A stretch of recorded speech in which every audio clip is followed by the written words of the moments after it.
Fala galera! Um prazer tê-los aqui para mais uma videoaula do Professor Júbilo e hoje daremos continuidade às nossas aulinhas sobre respiração celular. Se você não sabe, eu já fiz uma videoaula que você tem que assistir antes dessa aqui, onde nós falamos sobre a glicólise. E hoje, nessa videoaula, nós iremos falar sobre o ciclo de Krebs.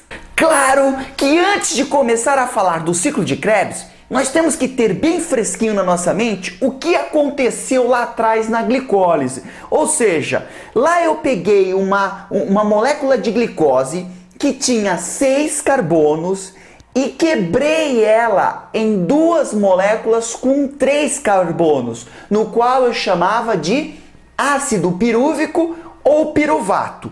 É importante deixar muito claro aqui para você, meu Júbilo e minha Júbilo aí, que estão extremamente desesperados para entender esse assunto, que o objetivo da respiração celular é pegar um composto orgânico, como é o caso da glicose, e ir quebrando esse composto orgânico para liberar energia e transferir essa energia para as moléculas de ATP. Então a respiração celular é uma transferência de energia. Você sempre tem que ter isso em mente quando nós estamos explicando isso para você. Tenha isso em mente. Nós estamos quebrando a glicose para liberar energia, para produzir ATP. Então lá na glicólise eu quebrei ela em 2 moléculas, o ácido pirúvico ou piruvato, e cada uma dessas 2 moléculas tinham 3 carbonos. Tudo bem? Tranquilo? Nessa quebra, óbvio, eu liberei energia e com essa energia eu consegui formar 4 ATPs e 2 NADH. Lembram o que era o NADH? Uma molécula carregadora de elétrons, na verdade é uma molécula carregadora de energia. Lembrem-se, esse NADH, esses 2 NADHs que foram formados, eles serão, a energia que eles contêm serão transferidas para o ATP na última fase da respiração celular, que a gente ainda vai ver. Além disso, a glicólise produziu... Então foi isso, né? Então, ó, quebramos a glicólise, produzimos 2 piruvatos, cada um com 3 carbonos, produzimos 2 NADHs, que são moléculas carregadoras de energia, tudo bem? E 4 ATPs. Só que para quebrar a glicose eu usei 2 ATPs. Então o saldo da glicólise foi de apenas 2 ATPs. Beleza? Tranquilo. Agora a coisa vai ficar legal. Por quê? Porque nós iremos pegar esses 2 piruvatos que foram formados na glicólise e vamos colocar ele dentro da mitocôndria. Lembrem-se que a glicólise acontecia no citosol, lá naquele líquido que tem no citoplasma. Agora eu vou pegar esses piruvatos e vou jogar eles dentro da mitocôndria para que continue o processo de respiração celular. Quer ver o que vai acontecer com esses piruvatos quando eu coloco eles dentro da mitocôndria? Solta aí uma imagem pra galera. Tá aqui, ó. Esse é o ácido pirúvico ou piruvato, né? Você pode encontrar qualquer um dos 2 nomes, formado pela quebra da molécula de glicose lá na fase de glicólise. O que vai acontecer? Essa linha aqui, ó, está mostrando a entrada desse ácido pirúvico na mitocôndria. Então ele está passando pelas membranas mitocondriais. São 2 membranas, tá? Tem uma membrana mais externa e uma membrana mais interna. Mas olha que legal.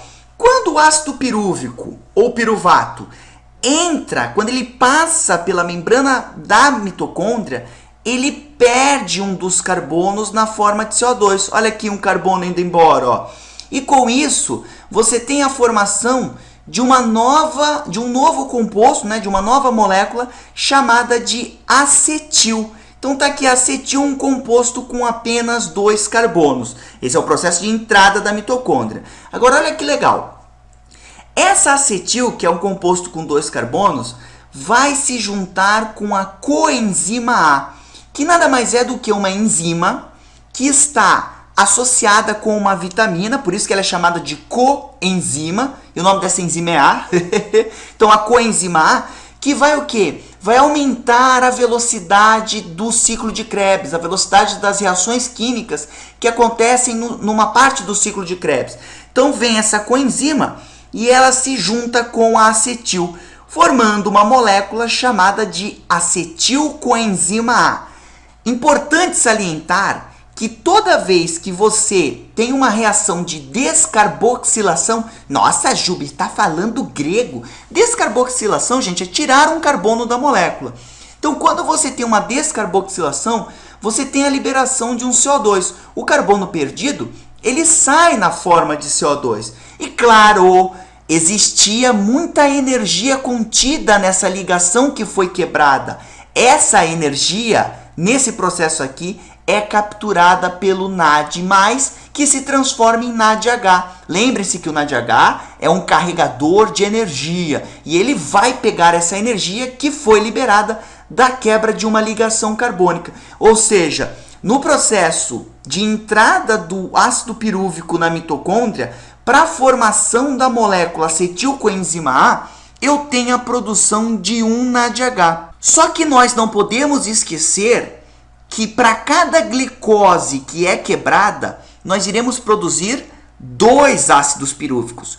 Consequentemente, eu vou produzir 2 acetilcoenzima A. E, consequentemente, eu irei produzir 2 NADHs. Agora que eu tenho a acetilcoenzima A formada, eu posso começar o ciclo de Krebs. É importante salientar que o ciclo de Krebs ele vai acontecer num espaço interno da mitocôndria chamado de matriz mitocondrial. É onde ele vai ocorrer. E nesse caso, o ciclo de Krebs ele precisa de oxigênio para acontecer. Ao contrário lá da glicólise, que era um processo anaeróbico, era um processo que não utilizava oxigênio. Esse ciclo de Krebs também pode ser chamado de ciclo do ácido cítrico. E eu quero mostrar agora uma imagem para explicar todo o processo, todos os processos que ocorrem no ciclo de Krebs para a produção de ATP e mais produção também de outras moléculas energéticas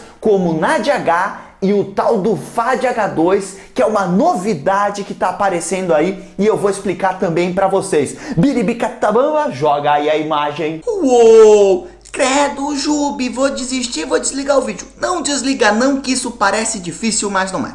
Então vamos lá, gente.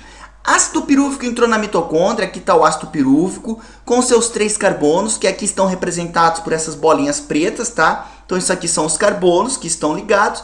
Quando ele entra, ele perde um carbono na forma de gás carbônico, que está aqui. E claro que se perde um carbono, libera energia e nessa liberação de energia houve a formação de um NADH. Tudo bem.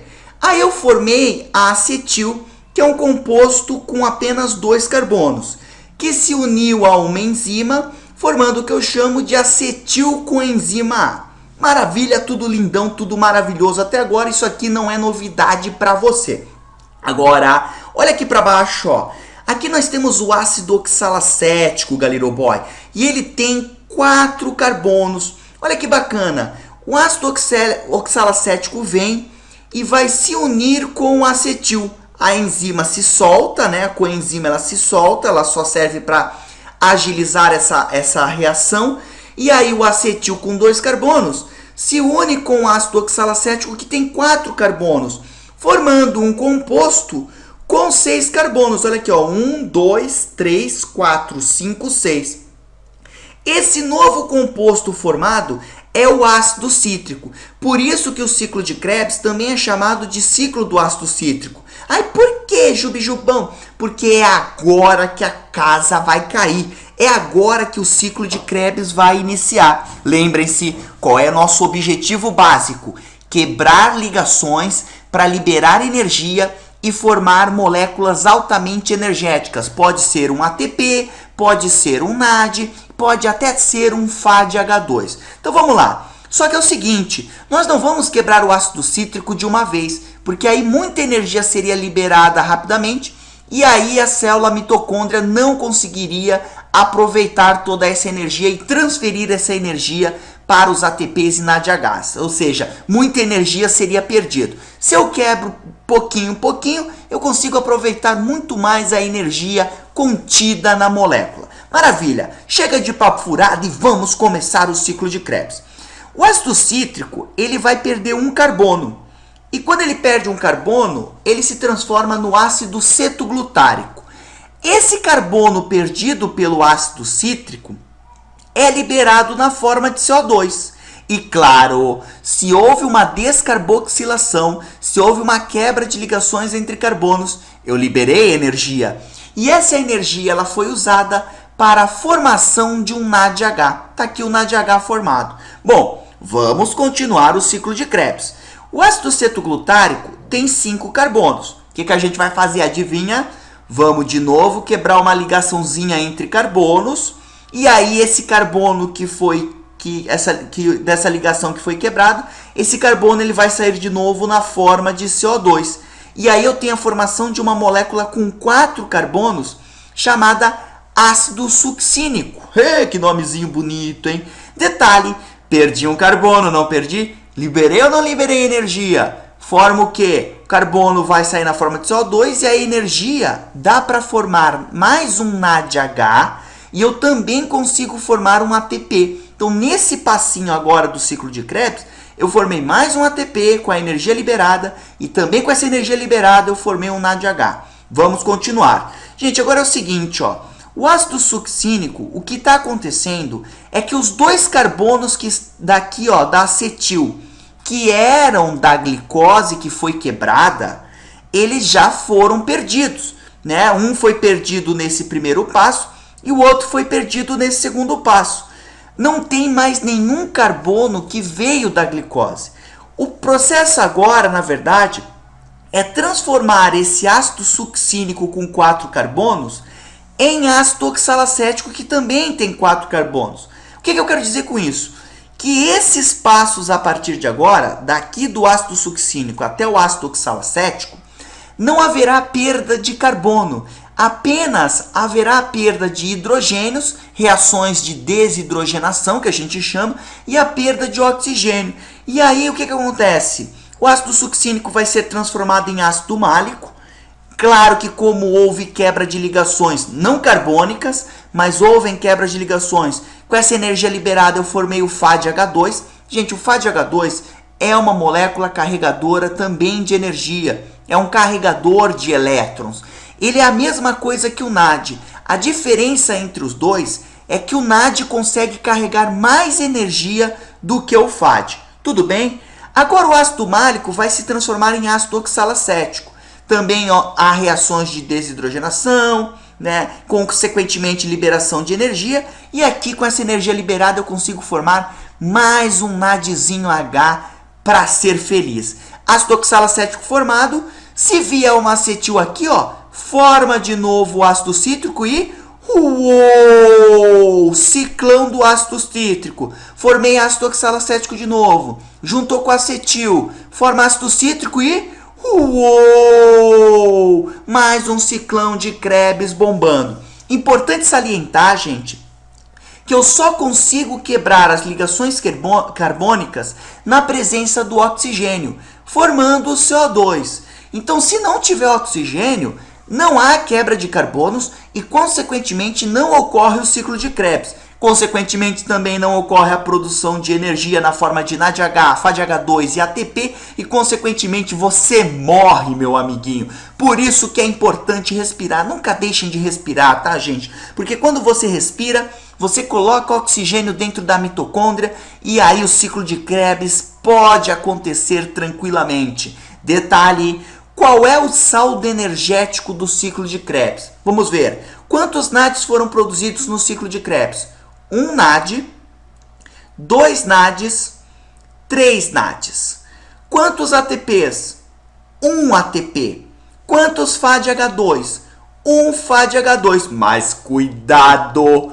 Isso é para cada acetil que entra no ciclo de Krebs.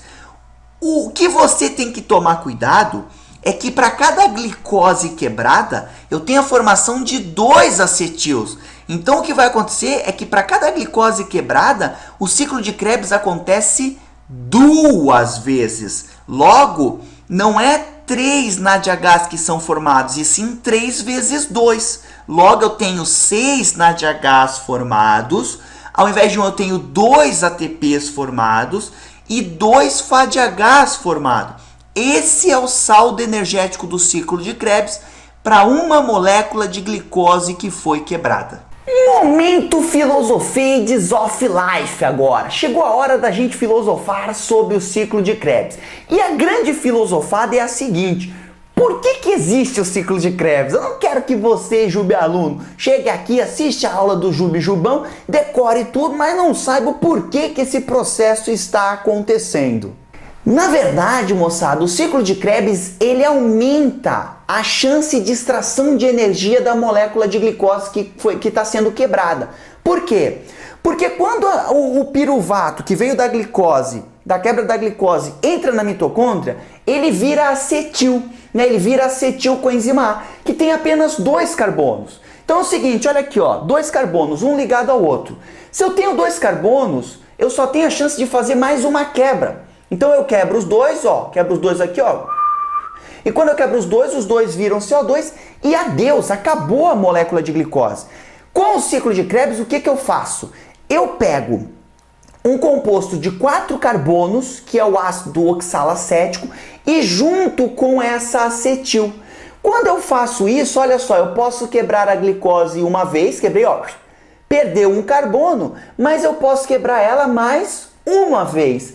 E com isso eu consigo liberar muito mais energia para a produção de ATP. Por isso que o ciclo de Krebs existe, para aumentar a sobrevida da molécula de glicose e permitir uma maior extração de energia desse processo. O outro Philosophies of Life é o seguinte: quando você faz o ciclo de Krebs, você libera CO2. É interessante porque eu não sei se vocês já perceberam isso, mas o CO2 que a gente expele na respiração, ele vem lá da respiração celular que está acontecendo nas nossas células. Olha que pira! Boa parte do que você come, aquilo que você come e é utilizado como fonte de energia para a produção de ATP, sai do teu corpo na forma de CO2. Isso mesmo, aquilo que tu comeu, o que não é absorvido, sai na forma de cocô. Mas aquilo que o teu sistema digestório absorveu, ele vai sair na forma, ele vai sair no ar. Você tá, ó, eu comi um miojo ontem, ó. Olha ele saindo aqui, ó. Na forma de CO2. Por quê? Porque o meu corpo, ele pegou a glicose que tinha no miojo, certo? Jogou dentro da célula, começou a quebrar essa glicose, jogou para dentro da mitocôndria. O que sobrou dessa glicose entrou no ciclo de Krebs e começou a liberar CO2. Esse CO2, que é o carbono que tinha na glicose, ele sai da célula, vai para o teu sangue, chega no teu pulmão e ó, a glicose que você comeu do miojo está saindo aqui no seu ar. Oh! É ou não é um momento Philosophies of Life? Ficou complicado? Tá entendendo? Vamos jogar uma animação mostrando tudo isso que a gente conversou nessa videoaula hoje? Joga uma animaçãozinha, Joe! Então vamos ver nosso videozinho aqui. Primeiramente, ó, o piruvato entrando na mitocôndria. Aqui o piruvato entra, ó, ele passou pela primeira membrana da mitocôndria. Agora ele vai passar pela segunda membrana da mitocôndria. Ó, entrou na mitocôndria, ele está lá agora, na parte mais interna, na matriz mitocondrial, que é uma cavidade que tem dentro da mitocôndria. Bom, gente, esse é o ácido pirúvico ou piruvato. Lembrem-se que quando ele entra na mitocôndria, ele vai perder um carbono na forma de CO2 e aí você terá a formação de um NADH, porque vai liberar energia, esse NADH vai capturar essa energia. Olha aqui que legal, ó. Perdeu o CO2 sendo formado, agora eu tenho acetil, ó, uma molécula com 2 carbonos, liberou energia, formei um NAD. Agora essa acetil, que tem 2 carbonos, ela vai se unir com a coenzima A, formando acetil coenzima A. Olha a enzimona chegando aqui. Uou! formei acetil coenzima A. Agora o que vai acontecer? Vamos começar o ciclo de Krebs. Bom, essa acetil coenzima A vai se juntar com o ácido oxalacético. Que tem 4 carbonos. Juntou. Agora eu formei o ácido cítrico, que tem 6 carbonos. Qual que é a ideia aqui? Quebrar carbono, quebrar ligações entre carbonos, descarboxilar, quebrar ligações de hidrogênio, desidrogenar. Então vamos ver isso acontecer. Vamos perder um carboninho aqui. Perdeu um carbono, perde um carboninho, ácido cítrico. Começou o ciclo de Krebs, hein? Vai perder. Perdeu um carbono, formou o CO2, liberou energia, formei um NADzinho aqui também. Maravilha! Formei um NADzinho. Mais um carbono foi perdido, CO2, mais um NADzinho. Agora eu tenho aquela transformação das moléculas de 4 carbonos até chegar em ácido oxalacético. Formação de ATP. Agora elas estão perdendo oxigênio, estão perdendo hidrogênio. Vamos formar um FADH. Formação do FADH2, formou o FADH2. Formar mais um NADzinho. E de novo eu tenho o ácido oxalacético, que vai se unir com o acetil, formando o ácido cítrico. E assim você tem o recomeço do ciclo de Krebs. Lindo, né? Então esse é o ciclo de Krebs. Nós já concluímos aí 75% da aula de respiração celular.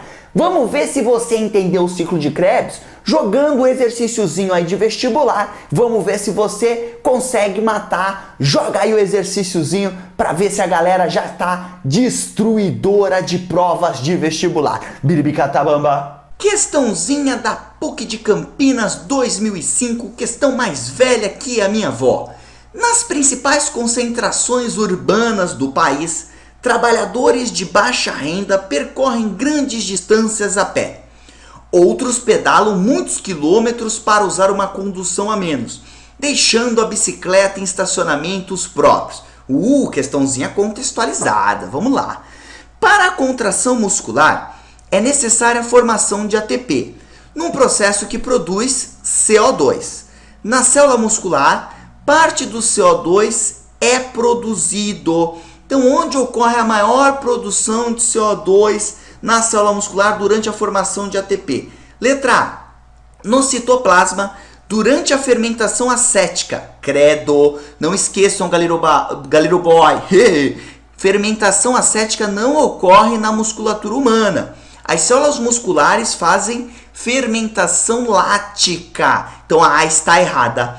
Letra B, no citoplasma, durante a síntese de glicogênio. Gente, se eu estou produzindo ATP, eu estou destruindo o glicogênio. Para quê? Para pegar as glicoses que tem nesse glicogênio, mandar para a célula e fazer o que, consequentemente? Quebrar essa glicose para a produção de ATP. Então não é síntese de glicogênio, e sim quebra de glicogênio. Tá errada também. C, no cloroplasto. Maravilha. Agora estamos falando de plantas. Plantas andam de bike, vão trabalhar. Nada a ver. Isso aqui é pega bobão, né? Pega bobão, não sabe nada. No cloroplasto, nunca. Letra D, na mitocôndria durante a fosforilação oxidativa. Credo, que palavrão, jubijubão. Gente, fosforilação oxidativa a gente vai aprender na próxima aula, que é a aula justamente de cadeia respiratória, que pode ser chamada de fosforilação oxidativa. Nessa fase, não há quebra de carbonos, você não tem a molécula de glicose sendo quebrada e, consequentemente, não há formação de CO2. Logo, só pode ser aí, na mitocôndria, durante o ciclo de Krebs. Claro, aqui a glicose é quebrada, o que sobrou da glicose é quebrada, liberando CO2, gabarito letra E de EBA. Gabaritamos mais uma questão. Matou a pau o exercíciozinho, né? Tranquilaço. Então é isso, gente. O ciclo de Krebs é nada mais do que você fazer um ciclo. Você vai vai rompendo as ligações entre os carbonos dos compostos orgânicos, produzindo NADH, FADH2 e ATP. É importante salientar que até agora nós só produzimos 4 ATPs, 2 ATPs da glicólise e 2 ATPs do ciclo de Krebs. Mas nós produzimos uma porrada de molécula carregadora de energia. Nós produzimos um monte de NADH e nós produzimos também o FADH2. Agora nós vamos pegar todos esses carinhas e levá-los para a última fase da respiração celular, que é a cadeia respiratória, onde nós vamos tirar essa energia que eles têm para formar mais ATPs, e aí sim essa vai ser a fase que mais formará ATPs. Sossegado, facinho? Galera, então foi um prazer tê-los aqui nessa nossa videoaula. Um grande abraço, tchau!